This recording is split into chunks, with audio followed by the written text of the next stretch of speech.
Assalamualaikum warahmatullahi wabarakatuh. Kembali lagi dengan kami kelompok 5 Data Mining kelas 4 SE1 yang beranggotakan Sisilia Maresta, Edo Kurniawan, dan Sopo Sihaan. Pada video kali ini kami akan membahas tentang clustering in Quest atau CLIQ. Sebelum itu, mari kita review secara singkat mengenai clustering dalam unsupervised learning terlebih dahulu. Unsupervised learning adalah salah satu tipe algoritma machine learning yang digunakan untuk menarik kesimpulan dari dataset. Atau mudahnya, unsupervised learning merupakan proses pengelompokan data yang tidak memiliki label. Terdapat dua metode penggalian data dalam unsupervised learning, yaitu association dan clustering. Clustering atau klasterisasi adalah metode penganalisaan data yang bertujuan untuk mengelompokkan data dengan karakteristik yang sama ke suatu kelompok yang sama, dan data dengan karakteristik yang berbeda ke dalam kelompok lainnya. Ada beberapa pendekatan yang dapat digunakan dalam menerapkan metode clustering, yaitu hierarchical, density-based, dan grid-based. Nah, pada pendekatan grid terdapat 3 algoritma yang dapat digunakan, yaitu Sting, Wave Cluster, dan CLIQ. Di video ini, kita akan membahas lebih lanjut mengenai algoritma CLIQ. Jadi penasaran kan untuk tahu lebih dalam mengenai algoritma ini? Mari kita simak. CLIQ atau Clustering in Cache dikembangkan oleh Agrawal, Gerke, Gunopoulos, dan Raghavan pada Sigmod tahun 1998.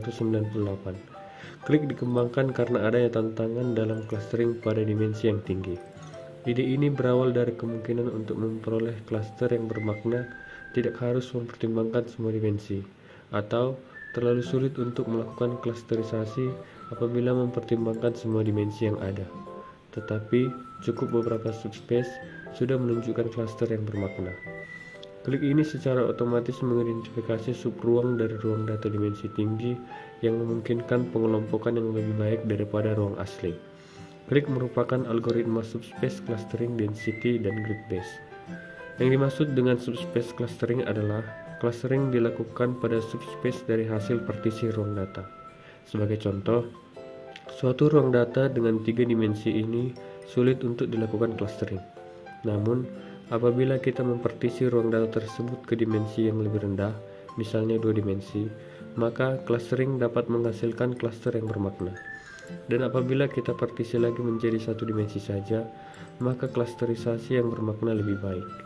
Hal ini menunjukkan bahwa kita tidak perlu mempertimbangkan semua dimensi untuk melakukan klasterisasi apabila 1 dimensi saja sudah cukup untuk menghasilkan klaster yang bermakna. Grid-based di sini yakni dalam membentuk klaster kita harus membagi setiap dimensi ke dalam sejumlah sel persegi. Sedangkan density-based yakni kepadatan dalam 1 unit sel. Kedua pendekatan ini digunakan dalam melakukan clustering pada CLIQ. Cluster yang terbentuk adalah sekumpulan maksimal unit yang terhubung dalam subspace. Baiklah, selanjutnya kita akan membahas bagaimana tahapan algoritma CLIQ. Inti dari CLIQ adalah kita menggunakan unit-unit padat pada subspace supaya dapat menemukan unit-unit padat dalam ruang dimensi yang lebih tinggi. Hal ini dimungkinkan karena prinsip a priori, yakni apabila unit pada K dimensi padat, maka proyeksi unit pada ruang K-1 dimensi juga padat. CLIQ terbagi ke dalam 3 tahapan utama. Anggaplah kita memiliki suatu data space di sini yang terdiri dari 3 dimensi, yakni age, salary, dan vacation. Langkah pertama, yakni pendekatan subspace clustering. Kita terlebih dahulu mempartisi data space ke dalam beberapa subspace yang memiliki dimensi lebih rendah. Di sini kita membaginya ke dalam 3 subspace dengan 2 dimensi, yakni age vacation, age salary, dan salary vacation. Sebagai contoh di sini terdapat 2 subspace, yakni age vacation dan age salary. Kemudian dilanjutkan dengan pendekatan grid-based. Setiap subspace dibagi ke dalam sejumlah sel partisi atau unit, bersihkan sejumlah titik atau nilai.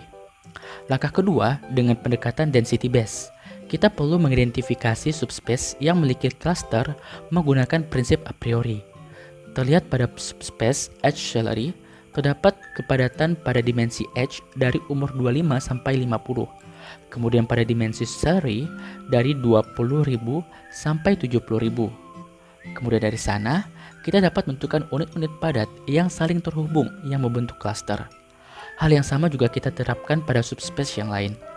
Langkah ketiga, kita dapat mengidentifikasi klaster pada dimensi yang lebih tinggi dengan cara memproyeksikan atau memperpanjang area kepadatan yang merepresentasikan unit-unit padat setiap subspace. Irisan pada area kepadatan ketiga subspace menunjukkan unit-unit padat dalam 3 dimensi yang dapat memudahkan kita dalam menemukan klaster. Klaster dari 3 dimensi dapat dicari sebagai sekumpulan unit-unit padat yang saling terhubung dalam semua subspace.